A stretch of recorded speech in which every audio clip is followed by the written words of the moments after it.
Maze Runner! The Death Cure is the third and final installment in the Maze Runner series. This is not being split into two movies, thank God. In The Death Cure, Thomas and the rest of the gang are going to break Minho out of prison from Wicked. It takes place right after the Scorch trials, I should mention that as well, while also trying to find a cure for the virus known as the flare that turns people into basically flesh-eating zombies from The Walking Dead, although this does zombies better than The Walking Dead. When it comes to these young adult novel adaptations, I'm kind of sick of them at this point, although I did not see the Maze Runner movies in theaters, with the exception of this one. I did watch them a few days prior to viewing this movie, and I gotta say, compared to most young adult novel adaptations, they're fairly good. Like, they're better than most of them. I enjoy this more than The Hunger Games, and I love the Catching Fire for The Hunger Games. It's just Mockingjays left bad tastes in my mouth. I'll say this with the Maze Runners, though. The first two are really entertaining, even despite their major flaws. The first one has a really bad ending that makes no sense, and in turn makes the whole movie make no sense. And the first half of the Scorch Trials, I think, is a really entertaining movie, and then the second half just becomes its own thing, and really becomes a whole different movie, and I didn't really like that with the Scorch Trials. The Death Cure is better than the Scorch Trials, in my opinion, and really doesn't stop. This movie keeps going. It constantly goes from like 0 to 60 in 4.3. There's always something going on, and it seemed to be stuff that really interested me, unlike the second half of Scorch Trials, where I was like, I don't care. They're partying right now. They're getting drunk. I could care less right now. But with The Death Cure, it just seemed like almost every scene had something that was going on, or something of interest that was going on, even in the downtime for this movie. The last hour of this movie really has the big bulk of the action, and let's talk about the action for a minute, because for a young adult novel adaptation series, Maze Runner, I'm not saying this movie's bad for having violence in it, and I'm not condoning violence, but I will give these movies props for being as violent as they are. This is what I wanted to see from a young adult novel adaptation. Not that I condone violence, or I'm saying that violence is bad. I'm not saying, oh, movie has to be violent for the sake of being violent. And I'm not saying don't have violence in movies, because if the story justifies it, then okay. And I think the story justifies it, but I mean, for a young adult novel adaptation, it gets pretty gritty and pretty brutal, especially in this one. This is probably the most violent movie in this entire series. This is definitely the most violent movie I've seen so far in 2018. And it really makes me happy that they went there, you know? I feel like something like The Hunger Games, especially with the last two Mockingjay movies, parts 1 and 2, they always kind of, I felt like, in my eyes at least, they always just shied away from the big action spectacle scenes. Like, when you think about it, Mockingjay Part 2 doesn't even have the final battle that's in the books. It's really just more drama and all that. It doesn't really have those big action set pieces. Sure, you have the Hunger Games in the first two, but even then, it's just, you have a lot of build-up. And then, when the Hunger Games start, it's like, action scenes are far and few in between. So I feel like there are times where these young adult novel adaptations are afraid to go that extra mile to be kind of violent, and I give the Maze Runner credit for doing that.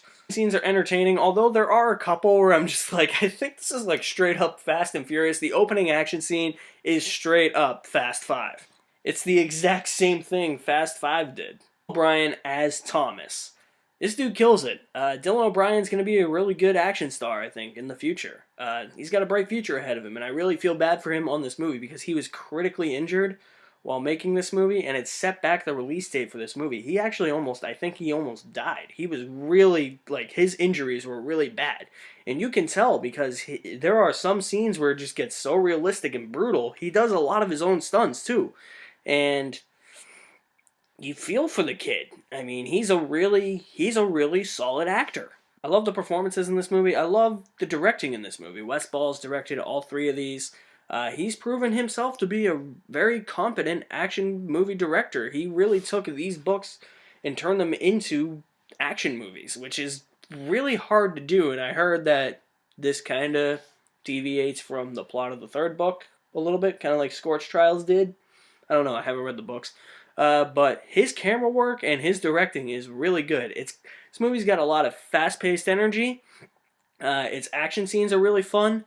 However, my negatives with the movie really lie within the fact that this movie's 2 hours and 22 minutes. It did not need to be. The last section of the movie lasts about an hour. It's split up into about 2 or 3 different action scenes, but the whole last hour of the movie, I was just thinking to myself, oh my god, movie, just end! When this movie's really going along all 2 hours and 20 whatever minutes it is, I mean, you really gotta think about it. It's kind of like Scorched Trials. It's really thin on character, it's really thin on plot, heavy on action. That makes it feel a bit bloated. The character of Teresa, is she good? Is she bad? I don't know. I mean, the movie didn't really answer that. I mean, she did some heroic stuff, especially at the end, but for majority of the movie, I'm like, are you still good? Or are you bad? Are you still working for Wicked and you think Wicked is good? Which, dumb name for a sinister organization, by the way, just saying. I don't know. And then, like, her motivations weren't that clear. And then you have Jansen, who's played by Littlefinger from Game of Thrones. He's one of the most cliched villains I've ever seen. The movie just becomes a tangled web of predictability after a while. The whole final hour of the movie is just so predictable. You can guess who's going to die. You can guess which villain is going to die first. And that happens. And I just feel like with a movie called The Death Cure, I would focus on a plot that actually focuses on the cure. I wouldn't make The Death Cure a subplot of a movie called The Death Cure. I mean, that's the subplot of the movie. The main plot is trying to break everybody out of this prison run by Wicked, while the subplot is trying to find this cure. The movie's called The Death Cure. Hello? It gets really caught up in the fact that it just wants to throw all these insane, bizarre, Fast and Furious action scenes at you, and it just forgets about the characterization and the story elements that are supposed to make movies movies. I mean, I can't look past that, unfortunately. This movie came out in January. I mean, this is where movies go to die, but there is entertainment to be had in this movie. So far, I haven't hated a January movie, surprisingly. There's entertainment to be had. I was entertained by the action sequences. Dylan O'Brien gives a really good performance. It's directed really well. It's just the story, the characterization, some character motivations, and some predictability towards the end really kind of throw it off course a little bit. Not fully off course, not to the point where I'm going to give this a C+ or anything. I think it's a little bit better than that. It's definitely better than the Scorched Trials. But I can't overlook that stuff, you know? Overall, though, I did enjoy The Death Cure, and I'm going to give Maze Runner The Death Cure a B-. After the sour taste of the second half of Scorched Trials, I really walked in skeptical, but I walked out pretty entertained by The Death Cure. I liked it a lot better than Scorched Trials. Don't know if I like it more than the first one. I think the first one is a bit better, but I was entertained by this movie.